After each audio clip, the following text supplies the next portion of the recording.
یہ ذکر پہلے آ چکا ہے کہ لوط علیہ السلام سیدنا ابراہیم علیہ السلام کے بھتیجے تھے۔ سیدنا لوط علیہ السلام کے باپ کا نام ہاران تھا، جو طارخ یعنی آزر کے بیٹے تھے۔ اللہ تعالیٰ نے لوط علیہ السلام کا پورے قرآن میں 27 بار ذکر کیا ہے۔ یہ ذکر 14 سورتوں میں متفرق مقام پر آیا ہے۔ آپ کا والد آپ کے بچپن ہی میں فوت ہو گیا تھا، اس لیے آپ نے اپنے دادا آزر کے گھر اپنے چچا ابراہیم علیہ السلام کے ہاں پرورش پائی۔ یہی وجہ ہے کہ ابراہیم علیہ السلام کو ان سے بے حد محبت تھی۔ جس وقت پوری قوم سیدنا ابراہیم علیہ السلام کے خلاف اٹھ کھڑی ہوئی اور انہیں آگ میں ڈالا گیا، اس کٹھن وقت میں صرف لوط علیہ السلام ہی وہ شخصیت تھے جو آپ پر ایمان لا چکے تھے، جیسا کہ اللہ تعالیٰ نے فرمایا ان پر لوط ایمان لے آئے۔ پھر جب ابراہیم علیہ السلام نے ہجرت کی تو لوط علیہ السلام نے بھی ان کے ساتھ ہجرت کی۔ اللہ تعالیٰ فرماتے ہیں اور کہنے لگے کہ میں اپنے رب کی طرف ہجرت کرنے والا ہوں، وہ بڑا ہی غالب اور حکیم ہے۔ اس سے پہلے ہم ذکر کر آئے ہیں کہ جب ابراہیم علیہ السلام مصر سے فلسطین واپس چلے گئے تو آپ نے اپنے بھتیجے لوط کو سدوم بستی کی طرف بھیج دیا۔ یہ بحر مردار کے پاس ایک بستی تھی، تجارتی مرکز اور مسافروں کے لیے آرام کی جگہ تھی۔ یہ ایک کافر قوم تھی، ان میں ایک بھی مومن نہیں تھا۔ اللہ تعالیٰ فرماتے ہیں پس جتنے ایماندار وہاں تھے ہم نے انہیں نکال دیا، اور ہم نے وہاں مسلمانوں کا صرف ایک ہی گھر پایا۔ یہ سب لوگ کافر تھے، لوگوں میں سب سے زیادہ فاسق اور فاجر تھے۔ ان لوگوں نے ایسی برائیاں ایجاد کی کہ ان سے پہلے کائنات میں کسی نے نہ کی تھی۔ چنانچہ اللہ فرماتے ہیں جب لوط نے اپنی قوم سے کہا تم ایسی فحاشی اور بے حیائی کا ارتکاب کرتے ہو جو جہانوں میں تم سے پہلے کسی شخص نے نہیں کی۔ پھر اللہ فرماتے ہیں کیا تم عورتوں کو چھوڑ کر مردوں سے حاجت پوری کرتے ہو، بلکہ تم حد سے بڑھنے والی قوم ہو۔ اس کام یعنی اغلام بازی اور جنسی بے راہ روی کو قوم لوط نے شروع کیا، لیکن بعض کہتے ہیں یہ تو فطری چیز ہے اور بعض کہتے ہیں یہ جنات سے شروع ہوئی۔ بہرحال یہ فسق و فجور اور گھناؤنا جرم اسی قوم سے شروع ہوا۔ فرشتوں کی زبانی اللہ تعالیٰ نے فرمایا فرشتوں نے کہا کہ ہم گناہگار قوم کی طرف بھیجے گئے ہیں۔ پھر کہنے لگے مگر خاندان لوط کہ ہم ان سب کو تو ضرور بچا لیں گے، سوائے اس کی بیوی کے کہ ہم نے اسے رکنے اور باقی رہ جانے والوں میں مقرر کر دیا ہے۔ اسی طرح لوط علیہ السلام نے ان سے کہا کیا تم جہان والوں میں سے مردوں کے ساتھ شہوت رانی کرتے ہو اور تمہاری جن عورتوں کو اللہ نے تمہارا جوڑ بنایا ہے ان کو چھوڑ دیتے ہو، بلکہ تم ہو ہی حد سے گزر جانے والے۔ اللہ تعالیٰ نے قرآن میں کتنے ہی مقامات پر اس گناہ کی برائی اور قباحت بیان فرمائی ہے، اس لیے کہ یہ نہایت سنگین اور گھناؤنا جرم ہے۔ اللہ تعالیٰ فرماتے ہیں اور لوط کا ذکر کر جبکہ اس نے اپنی قوم سے کہا کہ کیا باوجود دیکھنے بھالنے کے پھر بھی تم بدکاری کرتے ہو؟ یہ کیا بات ہے کہ تم عورتوں کو چھوڑ کر مردوں کے پاس شہوت سے آتے ہو؟ حق یہ ہے کہ تم بڑی ہی نادانی کر رہے ہو۔ اللہ تعالیٰ نے اس قوم کی قبیح خصلتوں کا جتنا ذکر کیا ہے کسی اور قوم کا نہیں کیا۔ انہیں کافر، مجرم، جاہل اور حد سے بڑھنے والا کہا گیا، کہیں فضول خرچی کرنے والے اور فاسق کہا گیا۔ یہ تمام برائیاں ان میں موجود تھیں۔ اللہ تعالیٰ فرماتے ہیں اور لوط کو یاد کرو جب انہوں نے اپنی قوم سے کہا تم ایسی فحاشی کرتے ہو کہ تم سے پہلے کسی جہاں والے نے نہیں کی۔ کیا تم مردوں کے پاس بدفعلی کے لیے آتے ہو اور راستوں میں ڈاکے ڈالتے ہو اور مجالس میں نہایت برے کام کرتے ہو؟ یہ لوگ اس قدر خبیث تھے کہ بھری مجلس میں برے برے کام کرتے تھے۔ مثلا سب کی موجودگی میں زوردار آواز کے ساتھ ہوا خارج کرتے، پھر اپنی اس حرکت پر ہنستے۔ غرض یہ کہ برائی کی تمام تر صفات ان میں موجود تھیں۔ لوط علیہ السلام پھر بھی انہیں سمجھاتے رہے لیکن وہ جھٹلاتے ہی رہے۔ اللہ تعالیٰ فرماتے ہیں قوم لوط نے پیغمبروں کو جھٹلایا جبکہ ان کے بھائی لوط نے ان سے کہا کہ تم اللہ کا خوف نہیں رکھتے۔ میں بلا شبہ تمہاری طرف امانت والا پیغمبر ہوں، البتہ اللہ سے ڈرو اور میری اطاعت کرو، اور اس کام پر میں تم سے کوئی اجرت اور مزدوری نہیں چاہتا۔ میرا اجر تو صرف اور صرف جہانوں کو پالنے والے کے ذمے ہے۔ انبیاء کا مشن ہی یہ ہوتا ہے کہ تبلیغ کرتے رہیں، لہذا لوط علیہ السلام دعوت دیتے رہے، لیکن دعوت کے نتیجے میں قوم کا رد عمل کیا تھا؟ اللہ نے اس کا بھی ذکر کیا ہے، فرمایا بس اس کی قوم کا جواب یہی ہوتا کہ اللہ کا عذاب لے آ اگر تو سچا ہے۔ اسلام دشمن اور کافر قوموں کا جواب یہی ہوتا ہے۔ قوم عاد اور قوم سمود نے بھی یہی جواب دیا تھا۔ دوسری آیت میں ہے، لوط نے انہیں ہماری پکڑ سے ڈرایا، یعنی انہوں نے کہا اے قوم، اللہ کی پکڑ سے اور عذاب سے بچ جاؤ، محتاط ہو جاؤ۔ اس کی لاٹھی بے آواز ہے، لیکن وہ ڈرانے والوں سے بھی جھگڑتے ہی رہے۔ ایک اور آیت میں اللہ فرماتے ہیں، اور ان کی قوم سے کوئی جواب نہ بن پڑا بجز اس کے کہ آپس میں کہنے لگے کہ ان لوگوں کو اپنی بستی سے نکال دو، یہ پاک باز بننے کی کوشش کرتے ہیں۔ چونکہ یہ سب کے سب لوگ فحاشی، عریانی، بے حیائی، بے غیرتی، فسق و فجور اور بدکاری میں مصروف تھے، ان کے نزدیک پاکیزگی اختیار کرنا بے معنی کام بن چکا تھا۔ لوط علیہ السلام اور ان کی بیٹیوں کے علاوہ کوئی شخص پاک نہ تھا، سب کے سب غلاظت میں ڈوبے ہوئے تھے۔ چنانچہ انہوں نے لوط علیہ السلام کو اپنی بستی سے نکال باہر کرنے کا فیصلہ کیا۔ کہنے لگے، اے لوط، اگر تو اپنے اس واعظ و نصیحت سے باز نہ آیا تو ضرور تجھے نکال دیا جائے گا۔ اس پر لوط نے فرمایا، میں بھی تمہارے اس گھناونے عمل سے بیزار ہو چکا ہوں۔ چنانچہ لوط علیہ السلام اس موقع پر وہاں سے نکل آئے اور اپنے رب سے یوں دعا گو ہوئے، اے میرے پروردگار، مجھے اور میرے اہل کو ان کے عمل سے بچا لے اور نجات عطا فرما۔ کتنی ہی آیات میں ہے کہ ان لوگوں نے لوط علیہ السلام کو بستی سے نکالنے کا عزم کر رکھا تھا، اور لوط علیہ السلام اس پوری بستی میں بے یار و مددگار تھے۔ وہاں ان کا کوئی خاندان تو تھا نہیں، لہذا گھر میں ہی بیٹھے رہے، دعا کرتے رہے، اے پروردگار، اس فسادی قوم کے خلاف میری مدد فرما۔ اس دعا سے اس قوم کی ایک اور خصلت معلوم ہوئی، اور وہ یہ کہ وہ فسادی بھی تھے۔ سو اللہ نے دعا قبول فرمائی، فرشتے بھیجے، جبرائیل، میکائیل اور ملک الموت، اور بعض روایات کے مطابق اسرافیل کو بھی ان کے ساتھ بھیجا گیا۔ وہ سب سے پہلے ابراہیم علیہ السلام کے پاس آئے تاکہ انہیں اسحاق علیہ السلام کی بشارت دیں۔ آخرکار یہاں سے فرشتوں نے سدوم کا رخ کیا۔ یہ فرشتے وہاں نوجوان لڑکوں کی صورت میں پہنچے، ان کی ٹولیوں کے پاس سے گزرے تاکہ انہیں آزما لیا جائے، ان پر حجت قائم ہو جائے۔ مطلب یہ کہ اللہ تعالیٰ نے فرشتوں سے کہا تھا کہ ان لوگوں کو اس وقت تک ہلاک نہ کرنا جب تک کہ ان کے نبی کو ان پر الزام لگاتے نہ دیکھ لو۔ چنانچہ یہ فرشتے نوجوان اور خوبرو لڑکوں کی صورت میں بستی کے کنارے پہنچ گئے۔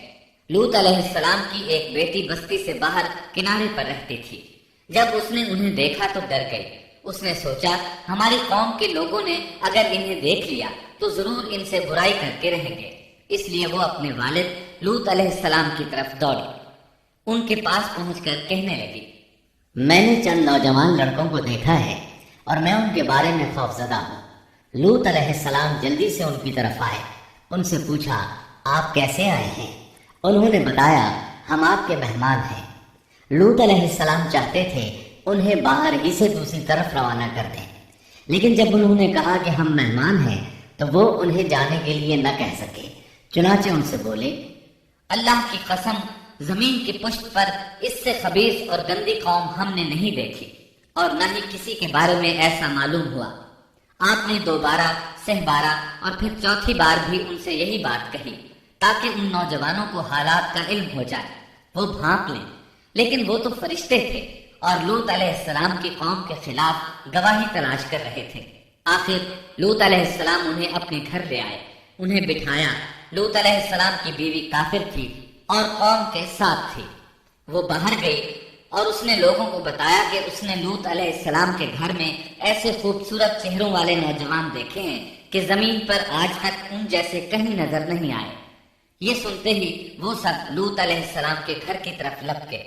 قرآن کریم میں آتا ہے، لوگ جلدی سے اس کی طرف لپکے اور وہ اس سے پہلے فحاشی کے عادی بن چکے تھے۔ ایک جگہ الفاظ ہیں، شہر کے لوگ خوش ہوتے ہوئے آئے، وہ اس حد تک فاسق اور فاجر بن چکے تھے کہ خوش ہوتے ہوئے وہاں آئے تاکہ ان خوبصورت لڑکوں سے لذت حاصل کر سکیں۔ یہ گھر کے سامنے پہنچ گئے تو لوط علیہ السلام انہیں روکنے کے لیے گھر سے نکلے۔ ان سے فرمایا، اے میری قوم، تمہاری خواہش کے لیے میری بیٹیاں موجود ہیں، یعنی قوم کی عورتیں موجود ہیں۔ نبی قوم کا باپ ہوتا ہے، اس کی بیویاں قوم کی مائیں اور قوم کی عورتیں اس کی بیٹیاں شمار ہوتی ہیں، جیسا کہ سورہ ہود میں آتا ہے۔ کہنے لگے، اے میری قوم، میری یہ بیٹیاں تمہارے لیے پاکیزگی کا باعث ہیں، لہٰذا اللہ سے ڈرو اور مجھے میرے مہمانوں کے بارے میں رسوا نہ کرو۔ کیا تم میں کوئی بھلا شخص موجود نہیں؟ آپ کی بات کے جواب میں انہوں نے کیا جواب دیا؟ قرآن مجید میں آتا ہے، کہنے لگے، لوط، تو جانتا ہے تیری بیٹیوں یعنی قوم کی عورتوں سے ہمیں کوئی سروکار نہیں، ہم جو چاہتے ہیں تمہیں خوب معلوم ہے۔ لوط کہنے لگے، کاش میرے پاس کوئی قوت ہوتی یا میں کسی مضبوط پناہ میں ہوتا۔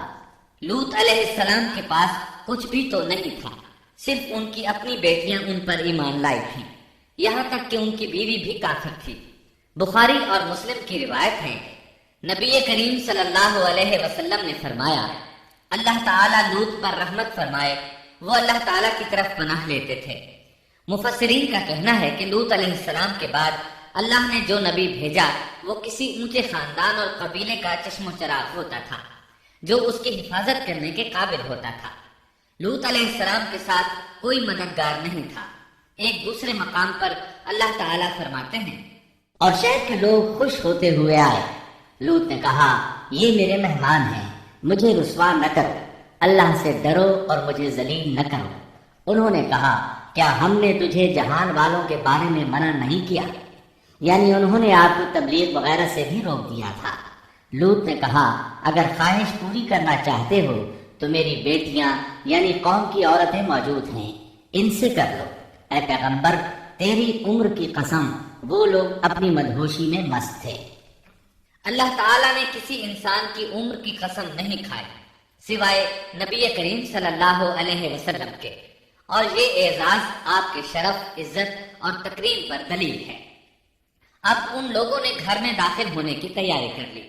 ادھر لوط علیہ السلام نے اپنے تینوں مہمانوں کی طرف دیکھا۔ آپ ان کے لیے فکر مند تھے، لیکن وہ یہ دیکھ کر حیران ہوئے بغیر نہ رہے کہ وہ تینوں بالکل بے فکر بیٹھے تھے۔ اس وقت کی کیفیت اللہ تعالیٰ نے قرآن مجید میں یوں بیان فرمائی ہے، لوط کہنے لگے، تم لوگ تو کچھ انجان سے معلوم ہو رہے ہو۔ اس پر وہ کہنے لگے، ہم تو تیرے پاس وہ فیصلہ لائے ہیں جس میں اس قوم کو شک تھا، اور ہم تیرے پاس حق لے کر آ چکے ہیں، اور بے شک ہم سچے ہیں۔ سورۃ العنکبوت میں اللہ تعالیٰ فرماتے ہیں، فرشتوں نے کہا، اے لوط، نہ ڈر اور غم نہ کھا، یقیناً ہم تجھے اور تیرے اہل کو سوائے تیری بیوی کے نجات دیں گے، وہ پیچھے رہ جانے والوں میں سے ہوگی۔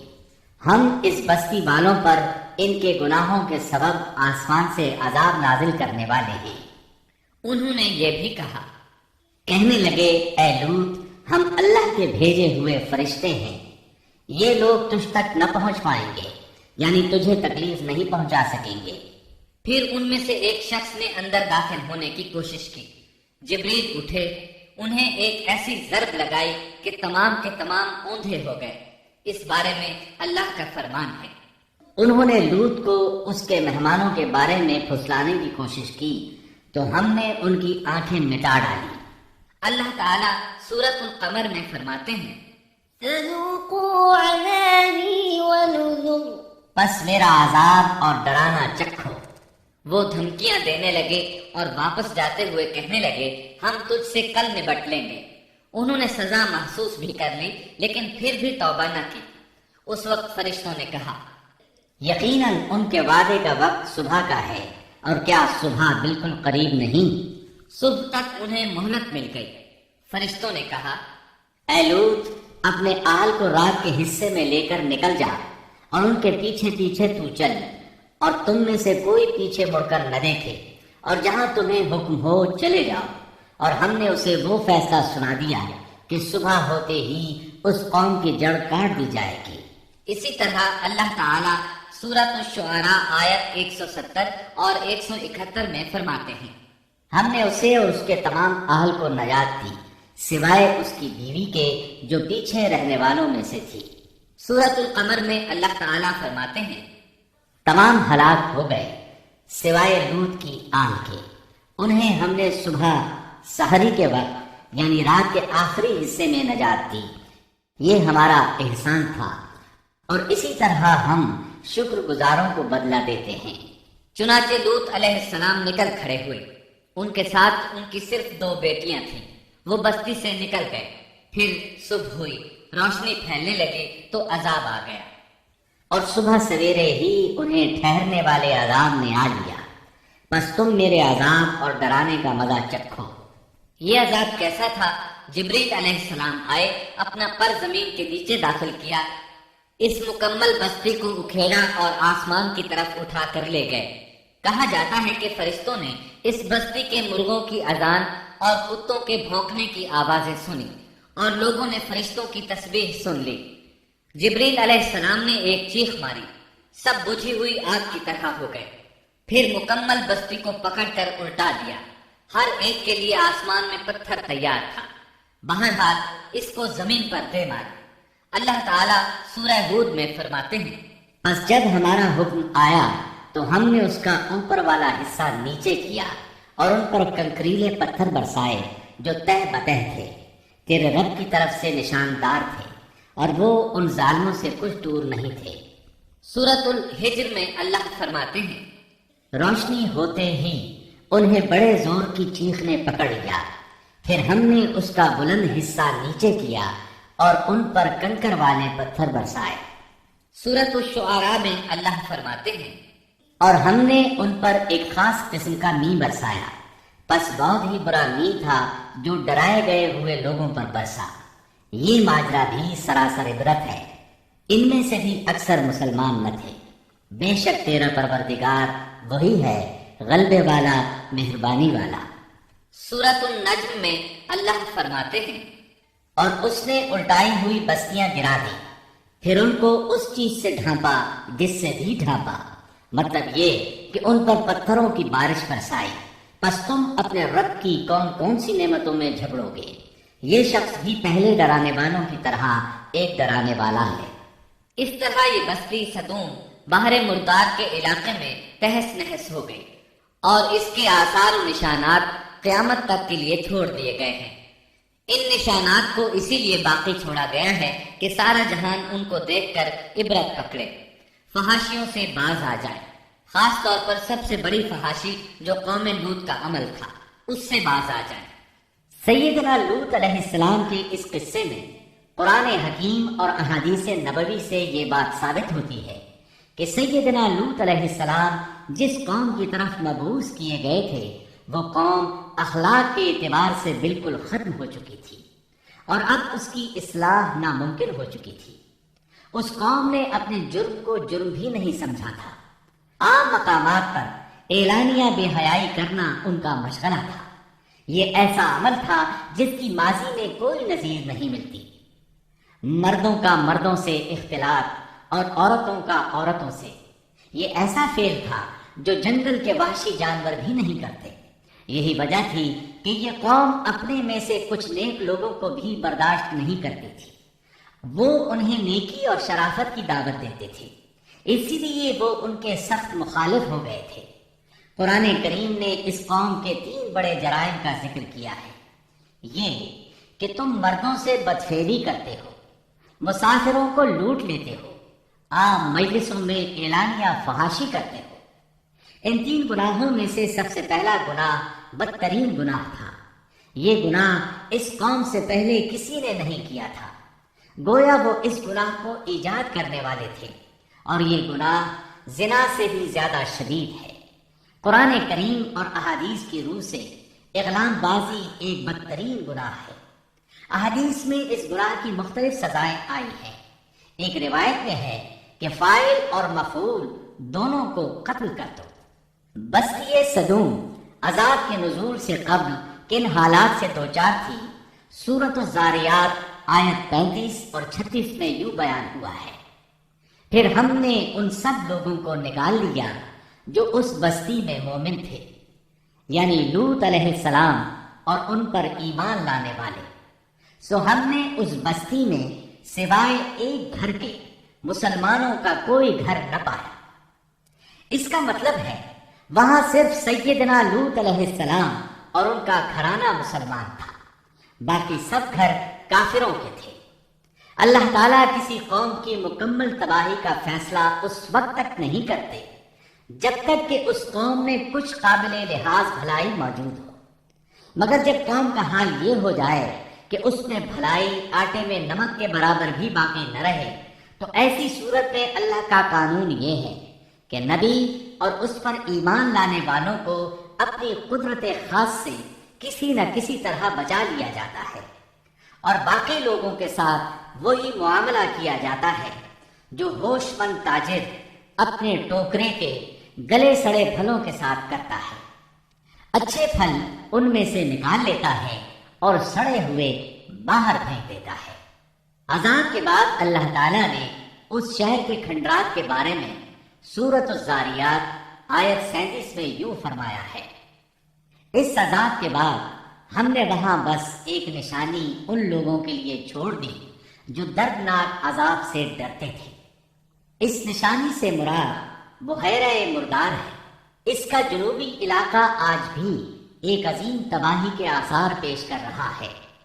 ماہرین آثار قدیمہ کا خیال ہے کہ قوم لوط کے 5 بڑے شہر شدید زلزلے سے زمین میں دھنس گئے تھے اور ان کے اوپر بحیرہ مردار کا پانی پھیل گیا تھا۔